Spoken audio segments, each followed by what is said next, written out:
Récemment, Jay-Z a été nominé au Grammy dans 8 catégories différentes pour son dernier album 444, ainsi que son clip The Story of O.J.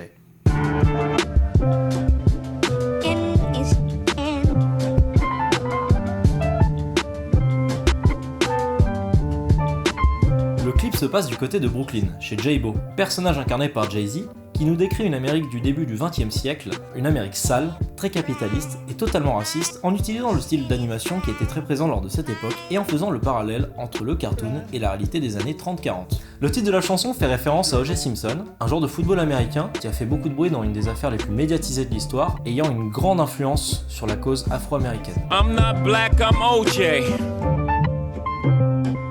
Ok.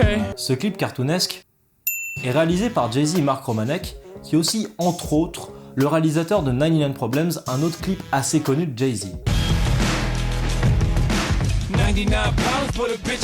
L'animation a été dirigée par Mike Roche et réalisée par le studio Titmouse, studio connu pour avoir fait des spots publicitaires pour Adult Swim, ou même des cinématiques de jeux vidéo comme celle de League of Legends et Diablo 3. Ce clip a la particularité d'être en 4 tiers, noir et blanc avec un effet sur pellicule, ce qui fait écho au cinéma des années 30, mais aussi symbolise le côté mélancolique, sombre et froid de cette époque. Fait anecdotique, Mark Romanek avait déjà utilisé le noir et blanc dans 99 Problems. L'univers de Story of O.J. reprend et s'inspire des éléments d'animation des années 30-40. J-Bo est la plupart du temps au centre du cadre. Tout est animé à la manière d'un travelling arrière, avec un arrière-plan en 3D qu'on appelle le setback process. Technique apparue avec l'arrivée du rotographe, ou aussi appelé setback camera, un outil qui permettait de placer la caméra en face des celluloïdes devant une maquette 3D et animer l'arrière-plan. Même si Disney avait déjà créé la caméra multiplane qui apportait de la profondeur au cartoon, cette idée fut trouvée par Max Fleischer, une des grosses têtes de l'animation qui voulait apporter plus de perspective. Max Fleischer, c'est en gros... c'est un peu le créateur de Popeye et de Betty Boop, voilà. Quand même, le mec il pèse, quoi. On retrouve aussi la Rubber House Animation, une méthode d'animation qui consiste à rendre l'univers et les personnages flexibles comme des tuyaux en caoutchouc. Mais c'est pas un tuyau en caoutchouc, ça c'est le truc de mon aspi, ça. Pourquoi tu m'as donné ça? En effet, les personnages et les décors sont animés en rythme avec la musique. Un peu comme ça, quoi.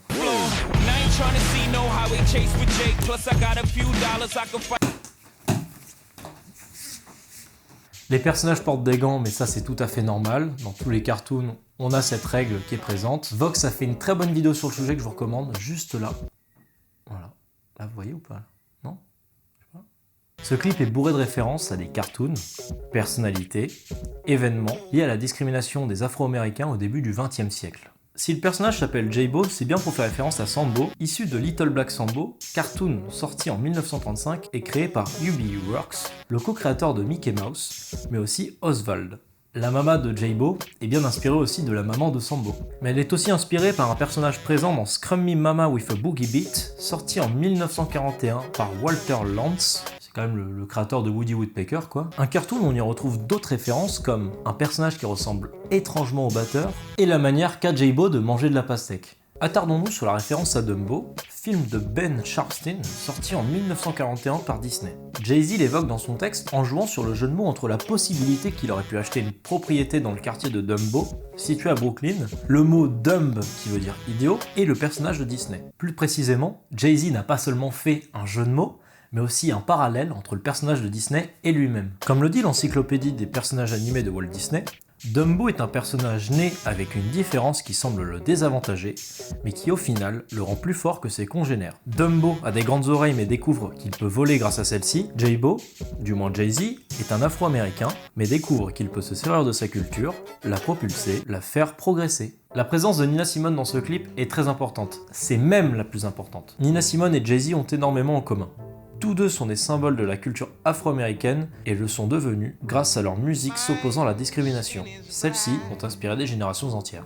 En samplant Nina Simone dans Story of O.J., Jay-Z s'assure de poursuivre son combat et continue d'inspirer les générations futures tout en lui rendant hommage. À la manière de Dumbo dont on avait parlé plus tôt, Jay-Z profite de sa différence afin de rebondir et d'inspirer son entourage. Attends, j'ai pas fini de parler, viens.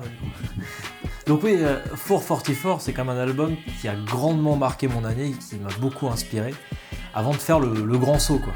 Mais quel grand saut, vous allez me demander? Bah c'est simple, mon nouveau projet, Toonesque, la chronique cartoonesque. Donc si vous avez kiffé cette vidéo, tout ça, n'hésitez pas à liker, partager, vous abonner, tout ça, parce que c'est vraiment, c'est con, hein, mais c'est quelque chose qui motive en fait. Genre, même si bon, les chiffres c'est pas le plus important, la moula non plus, c'est quand même grave cool d'avoir des gens qui te soutiennent, qui sont là, parce que franchement, moi j'en ai grave besoin. Bon allez, moi j'y vais, j'ai des choses à faire, excusez-moi.